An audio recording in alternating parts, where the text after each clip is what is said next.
Welcome to the Banker Lamp. Please enjoy the video. You start by getting into the router now. Check model and firmware because options differ. Connect via Ethernet for stability. Once done, open your browser and go to 192, 168, 0, 1 or 192, 168, 1, 1. Enter the admin username and password. Use the device label or your saved credentials. If there's a quick setup pop-up, close it so you see the full interface. This step gets you to the admin UI, where History Tools live. Once logged in, go to Advanced or Administration and open System Tools, then System Log, some models listed under Maintenance. You'll see options for log level and time range. Set them to include the period you need, and apply filters for IP, MAC, or URL to narrow results.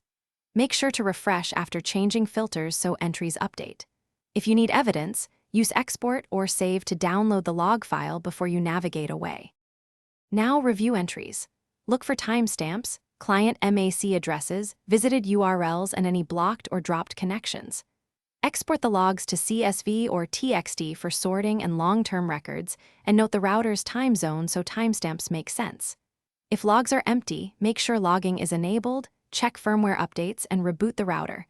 Sometimes logs clear on restart, so re-enable before testing. If problems persist, reset credentials and try again carefully.